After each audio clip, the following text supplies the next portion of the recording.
बाकी निशा होगा। तो आज हम लोग क्यों एकत्रित हुए हैं? ऐसी महान विभूति जिन्होंने राष्ट्र की रक्षा करते हुए हंसते हंसते अपने प्राणों का सर्वोत्तम बलिदान दे दिया था, आज उनकी जन्मस्थली पर है। तो अपने आप को हम गौरवान्वित महसूस करते हैं, क्योंकि शहादत देने का मौका हर आदमी को नहीं मिलता है। इतिहास उन्हीं के रचे जाते हैं जो कुछ कुछ अलग करेंगे, वरना इस मिट्टी में पैदा हुए हैं और मिट्टी में ही चले जाएंगे, गुमनाम की जिंदगी।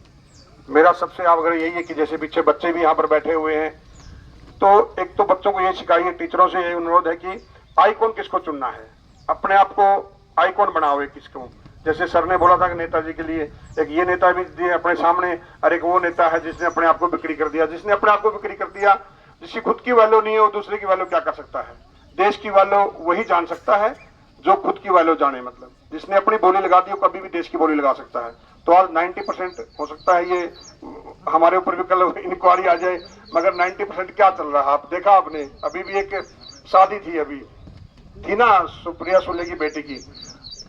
क्या शादी में था देखिए आप, बीजेपी, कांग्रेस, राष्ट्रवादी सब एक थे मतलब।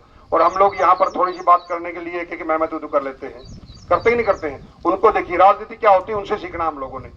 वो सब एक है, वही राजनीति होती है असली में, कि तुम कितने भी कुछ भी करते रहो लेकिन हम एक हैं। और हम लोग आपस में बोलना बंद कर देते हैं कि तुमने उसके बारे में ये बोल दिया, उसके बारे में बोल दिया। तो हम लोगों ने ये सीखना चाहिए। हम सैनिक हैं। मैं मेरे भाइयों से भी अनुरोध करूंगा जो बाजू बाजू में बैठे हुए हैं, कि हम लोग भूल जाते हैं यहाँ पर आने के बाद में। यहाँ पर आने के बाद में हम भी सिविलियंस के अंदर मिल करके अपनी जो रियलिटी चीजें हैं वो भूल जाते हैं, क्योंकि सेना के अंदर राष्ट्रभक्ति के अलावा कुछ भी नहीं सिखाया जाता है। यहाँ आने के बाद हमको पता चलता है कि जातिवाद, क्षेत्रवाद, पंथवाद क्या होता है। वरना सेना में एक ही चीज रहती है, राष्ट्र की आन बान शान तिरंगा जो हमारे पीछे लहरा रहा है। मैं अपने आप बाप को बहुत गौरवान्वित महसूस करता हूँ कि जन्म मेरा भले हिसार हरियाणा में हुआ, छत्रपति शिवाजी महाराज की जो जन्मभूमि है आज मेरी कर्म भूमि है। तो बहुत ही प्राउड की बात है कि इस जन्मभूमि ने मुझे भी आश्रय दिया और मुझे ऐसे कार्य करने का मौका मिला। तो मेरा एक ही लक्ष्य है कि भाई हर कदम इस राष्ट्र को समर्पित है। जिस तरह से हमें ये तिरंगा लगाने का मौका मिला है, मैं चाहता हूं कि ये सब साथ में मिलकर के, अभी जरूरी नहीं कि जैसे अभी सर ने बोला कि संस्थाएं खोली गई है, संस्थाएं खोलने से क्या होता है मेरे को बताइए आप? उद्देश्य क्या होना चाहिए हमारा? संस्थाएं रहे ना रहे, संस्था तो एक नाम होती है, अपने मन में काम करना हमने। हमारी अंतरात्मा क्या बोलती है?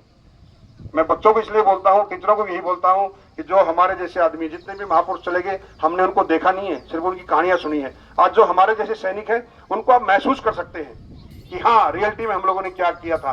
आज भी वो चीजें याद आती जब हमने कारगिल का 99 युद्ध लड़ा, कितने साथियों को हमने खो दिया। तो आज हमको ये प्राउडनेस होना चाहिए।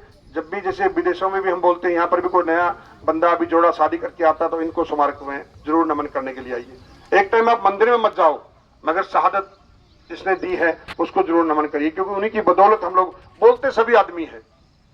मानते हैं बात को? अब जैसे बाजी जी जैसे बंदे बुक नेता बहुत कम मिलते हैं, वरना इन जैसे बंदों को भी हमको मजा आता है कि चलो भाई रिबन कटवाएं। तो ऐसे वरना रिबन कटवाने के लिए ऐसे ऐसे बंदों को बुलाते हैं जिनका घर टूटा हुआ रहता है, वो दूसरे को क्या तोड़ेंगे मतलब। तो मैं एक तो यही बातें बोलता हूँ, जैसे मैंने अभी सर ने बोला था कि शहीदों की चिताओं पर ये बोला मैंने, और भरा नहीं जो बाहों से बहती जिसमें रसधार नहीं, भरा नहीं जो बाहों से बहती जिसमें रसधार नहीं, हृदय नहीं वह पत्थर है जिसमें सब देश का प्यार नहीं, जिसमें सब देश का प्यार नहीं। तो यही वाणी थी सर, कि जिस तरह से काली मिर्ची को हम कितना भी रगड़ दें, कुछ भी कर दें, वो कभी सफेद नहीं हो सकती। उसी तरह से जो आजकल अंधभक्त हैं वो कभी राष्ट्रभक्त नहीं हो सकते। उनके अंदर एक ही चीज बतौर हमेशा रहेगा, ये ध्यान रखना आप लोग मतलब। और मैं मेरे साथियों से भी यही बोलना चाहता हूँ कि हम लोगों ने एक चीज सिखाई है, एकता जोड़ना। तो हम लोग रिटायरमेंट होने के बाद भी एकता का काम करने की सोच करें। मतलब दुश्मन है ना जो हमारे, वो पेट से पैदा नहीं होते, हमारे कार्य ही हमारे दुश्मन बना देते हैं। ये देखना आप, जब भी आप राष्ट्र के लिए कुछ न कुछ अच्छा काम करें, जैसे भी देखिए वो भरत तिवारी को गोली मार दी गई आपके सामने, इसने कुछ नहीं मुंह खोला। मतलब आज वो खान सर है, एक अच्छी शिक्षा दे रहा है बिना जातिवेद, पंथवेद, क्षेत्रवेद के मुताबिक, मगर आज भी देखिए तो क्यों कर रहा है? क्योंकि आज जो भी आप लोग भी लगा लो, आप अच्छे काम करेंगे वो दुश्मन हो जाता है। आज के टाइम में कोई भी दुश्मन पालने की जरूरत नहीं होती, आप अच्छे काम करिए ऑटोमेटिक दुश्मन हो जाते हैं। मगर फिर भी हम लोगों ने इस राष्ट्र के लिए कुछ न कुछ करना, क्योंकि ये वाक्य आएंगे जाएंगे, जितने भी महापुरुष थे आज उनको हम नमन क्यों कर रहे हैं? क्योंकि उन्होंने राष्ट्र के लिए अलग से किया है।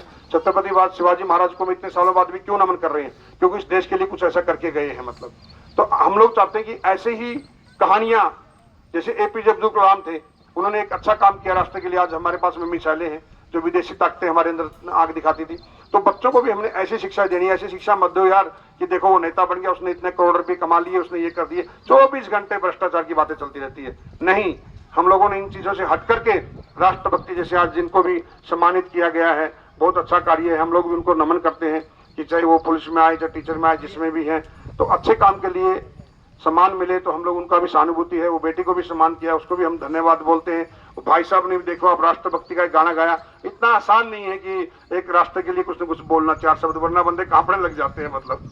तो इसलिए मेरी एक अनुरोध है कि जिस तरह से अपने एक मिट्टी का मातृभूमि से यहाँ पर अपने गांव में पैदा हुआ और कहाँ जाकर के राष्ट्र के लिए शहीद हुआ है, ऐसे वीरों की कहानियां उनके स्कूलों में भी पढ़ाई जाए। उनका भले आज बुक में ना हो मगर गांव वालों को तो पता ना उसके क्या कारनामे थे, तो वो बच्चों को बता सकते हैं स्कूलों में जाकर के कि भाई अपने माता पिताजी की कैसे उन्हें शिक्षा लिया, किसानी परिवार से जाकर के किस तरह से राष्ट्र के लिए अपना सर्वोत्तम बलिदान दिया उन लोगों ने। तो उनसे सीखना चाहिए। कोई जरूरी नहीं कि भाई बलिदान देके महान बनाया जा सकता। जो हमारे सामने ये महा सैनिक हमारे बैठे हुए हैं, इन लोगों ने भी उतना ही सहयोग दिया हुआ है। भले वो ठीक ठाक आए हैं मगर उनका भी उतना ही एक दायित्व था राष्ट्र की रक्षा करने के लिए। वो उनकी खुशकिस्मती है कि भाई वो ठीक ठाक आ गए हैं, तो उनका भी बलिदान को कम नहीं आका जाए।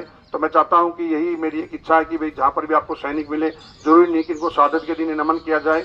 राष्ट्र के लिए जैसे हम लोग हर समय तैयार हैं, उस तरह सैनिक का उसी तरह नमन करना चाहिए। शहादत आने के बाद में हम झंडे डंडे डाल देते हैं। जैसे पिछली बार कोकाटे साहब को भी मैंने बोला था कि बोली लगाते हैं, इसको 20 लाख देते, 30 लाख देते, बाद में कोई पूछता नहीं है, मतलब बोलियां लगा करके सड़ मर जाते हैं। तो बड़ी पीड़ा आती है। बोलियां ना लगाते हुए राष्ट्र के लिए जो कार्य करते हैं सैनिक, उनको नमन करना चाहिए युगों तक। क्योंकि हम लोग ये जो वर्दी देखो आज हमने पहन रखी है, ये वर्दी हमारी नहीं 150 कोटि भारतीयों का एक आशीर्वाद रहता है। ये मेडल कोई खरीदे नहीं जाते, बहुत प्राउडनेस होता है। मैं तो अपने आप को बहुत खुशनसीब समझता हूँ। मेरे खानदान में कोई फौजी नहीं था। नेताजी सुभाष चंद्र बोस की फोटो को देख करके 6 साल की उम्र में कि तुम मुझे खून दो और मैं तुम्हें आजादी दूंगा, बस वहां से संकल्प किया था कि मैं वर्दी पहनूंगा और सपने साकार हुए। आज भी सपने साकार होते हैं हर आदमी के, मगर उनको करने के लिए मादा होना चाहिए। छोटी छोटी चीजें लेके बैठ जाते हैं हम लोग कि मुझे ये दर्द है, मुझे वो दर्द है। दर्द दूर छोड़ जा करो, कुछ भी दर्द नहीं है अगर आपने राष्ट्र के लिए कुछ काम करना है तो, वरना पीड़ा आप जितना आप सोचोगे उतना ही चारपाई के ऊपर आते रहोगे। तो मैं सबसे बोलता हूँ कि फिटनेस बहुत जरूरी है। आज भी उगते हुए सूरज को देखिए आप, ऐसा नहीं है। बच्चे लोगों को भी सिखाइए कि माँ बाप बोलते रहते बेटा उठो, हाँ आई अभी उठाऊं, नहीं, ऐसा नहीं होना चाहिए। आधी बीमारियां हमारी कम हो जाएगी, चाहे बूढ़ा हो चाहे जवान हो कोई भी। सवेरे आप उठो, 90% बीमारियां कम है। देखो नहीं तो हमारे